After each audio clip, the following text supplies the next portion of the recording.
জোহার নমস্কার। আমি কিশুন বেসরা। আজকে বিশেষ কারণে আমি আপনাদের কাছে লাইভে আসলাম। কারণটা হচ্ছে, আপনারা সবাই জানেন আমাদের যে হতাশজনক, দুঃখজনক এবং বেদনাদায়ক ঘটনা 15 তারিখ যা ঘটলো, তার পরিপ্রেক্ষিতে আমি বিশেষ পুনরাবৃত্তি করছি না।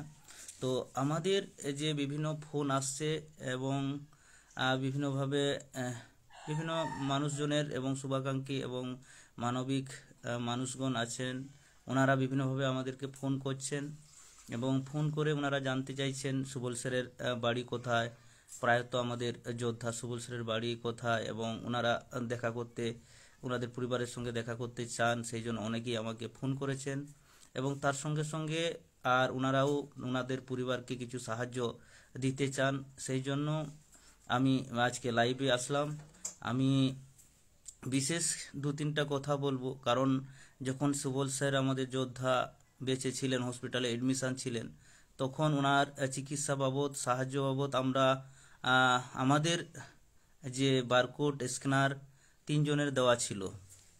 আমার নাম কিশুন বেসরা, আমার বারকোড দেওয়া ছিল এবং আমাদের যোগ্য শিক্ষক দুলাল মুর্মু, উনার বারকোড এবং ফোনপে নাম্বার দেওয়া ছিল এবং তার সঙ্গে আর একজনের নাম, অ্যাকাউন্ট নাম্বার এবং বারকোড দেওয়া ছিল। সেটা হচ্ছে সিংহ মুর্মু বেসরা।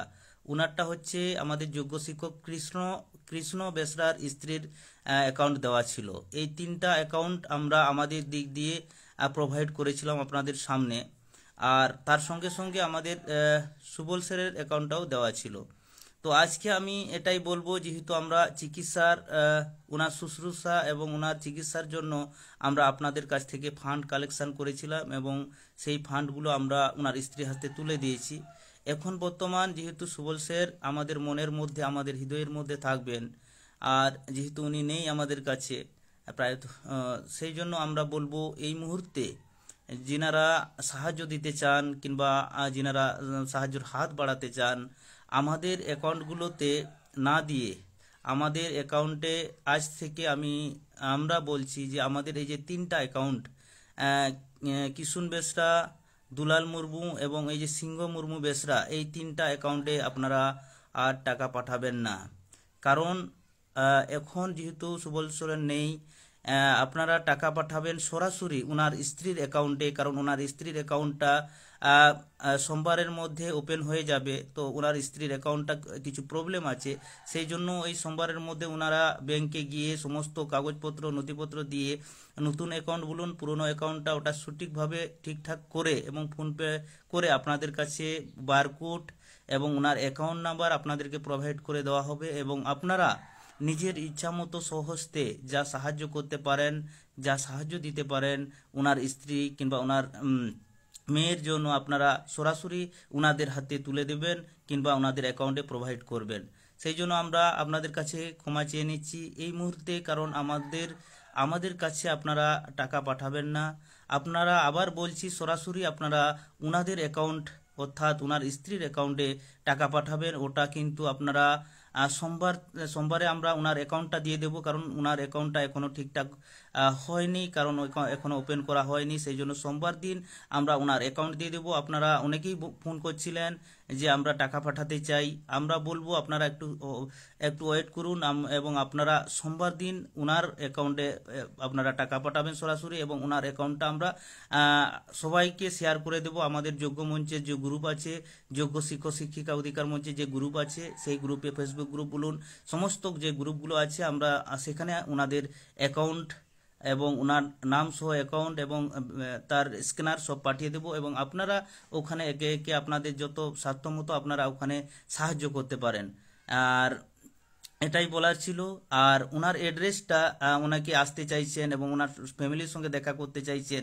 আর ওনার অ্যাড্রেসটা হচ্ছে, এখন প্রায়ত সুবল সোরেন, ওনার বাবার নাম ছিল ভগবান সোরেন, আর ওনার যে গ্রামটা হচ্ছে সরকি, গ্রামটার নাম হচ্ছে সরকি এবং পোস্ট অফিস হচ্ছে রেমু। পোস্ট অফিস হচ্ছে ওনার রেমু এবং পুলিশ স্টেশন অর্থাৎ থানা হচ্ছে মোহনপুর, আর ডিস্ট্রিক্ট হচ্ছে, জেলা হচ্ছে পশ্চিম মেদিনীপুর। তো আপনারা এই অ্যাড্রেসে আপনারা চলে আসতে পারেন এবং এসে আপনারা ওনাদের সঙ্গে কথা বলে এবং আপনারা সরাসরি ওনাদেরকে সাহায্যর যত পরিমাণ আপনাদের সাহায্য সামর্থ্য মতো ওনাদের হাতে আপনারা সাহায্য দিয়ে আসতে পারেন। আমরা বারবার বলছি, মোটামুটি এই মুহূর্তে আমাদের কাছে কোনো টাকা ট্রানজ্যাকশন করবেন না। বিশেষ করে আমাদের যে অ্যাকাউন্টগুলো দেওয়া ছিল, আমার অ্যাকাউন্ট দেওয়া ছিল, দুলাল মুর্মুর অ্যাকাউন্ট দেওয়া ছিল এবং সঙ্গে অ্যাকাউন্ট ছিল সিংহ মুর্মু বেসরা। ওনার অ্যাকাউন্টে এখন বর্তমান ট্রানজ্যাকশন করবেন না। এখন যেহেতু আমরা আমাদের অ্যাকাউন্ট প্রোভাইড করেছিলাম যখন উনি চিকিৎসাধীন অবস্থায় ছিলেন, কারণ এখন উনি নেই, সেই জন্য ওনার স্ত্রীর অ্যাকাউন্ট সোমবার দিন ওপেন করা হবে এবং সেই দিন আপনাদের সবার কাছে শেয়ার করে দেওয়া হবে এবং ওইখানে আপনারা আপনাদের যত মনে হয় সাহায্য করার সেখানেই আপনারা সবাই সাহায্য করে সাহায্যের হাত বাড়িয়ে দেবেন। এবং আর যদি সরাসরি কেউ আসতে চান, বাড়ি হচ্ছে ওনার সরকি পোস্ট রেমু এবং পুলিশ স্টেশন মোহনপুর আর ডিস্ট্রিক্ট পশ্চিম মেদিনীপুর। তাহলে আপনারা ওখানে গিয়ে সরাসরি ওনার স্ত্রী এবং ওনার মেয়েদের হাতে তুলে দিয়ে আসতে পারেন। তো এই কথাই ছিল। আর আপনাদের সবাইকে আবার বলবো, কারণ আমরা এখনও ন্যায় বিচার পাইনি এবং আমাদের বিচারের অভাবে এবং সঠিক বিচার না পাওয়ার জন্য আজকে কিন্তু আমাদের সহযোদ্ধা, আমাদের প্রথম সারির নেতৃত্ব দেওয়া একজন যোগ্য শিক্ষক, যোগ্য চাকরিহারা শিক্ষক, হ্যাঁ রাষ্ট্রবিজ্ঞানের শিক্ষক, উনি আজকে আমাদের কাছে নেই এবং আমাদের সবাইকে প্রতিজ্ঞাবদ্ধ হতে হবে যাতে এই লড়াই আমরা জিততে পারি এবং এই লড়াই এখনো শেষ হয়ে যায়নি এবং ওনার ন্যায় বিচার যাতে আমরা পাইয়ে দিতে পারি এবং ওনার স্ত্রীর একটা যে কোনো একটা স্ত্রীর যাতে ওনারাও ন্যায় বিচার পায়, সেই জন্য আমরা কিন্তু লড়াইয়ের ময়দানে থাকবো আছি এবং যতক্ষণ না আমরাও ন্যায় বিচার পাচ্ছি এবং যতক্ষণ না আমরা আমাদের সুবলের জন্য স্যার সুবলের জন্য ন্যায় বিচার এনে দিতে পারছি, ততক্ষণ কিন্তু আপনারা একত্রিত হয়ে থাকবেন এবং আমরা লড়াইয়ের ময়দানে থাকবো এবং লড়াইয়ের মাধ্যমে আমরা আমাদের জয়, আমরা যে যোগ্য শিক্ষক তার জয় কিন্তু আমরা আবার ফিরিয়ে নিয়ে আসবো এবং সসম্মানে আবার আমরা স্কুলে যাব এবং আবার ওনারাও যাতে ক্ষতিপূরণ কিংবা ওনাদের যে দাবি আছে যে ক্ষতিপূরণ সঙ্গে ওনারাও যাতে সুবল স্যারের একটা চাকরি ওনারাও পান, সেই ব্যবস্থাটাও আমাদেরকে করতে হবে। তাই আপনাদেরকে আবার জোহার নমস্কার জানিয়ে আজকের এই কথা বলে আমি আমার এই লাইভটা সংক্ষিপ্ত আকারে শেষ করলাম। সবাই আবার নমস্কার।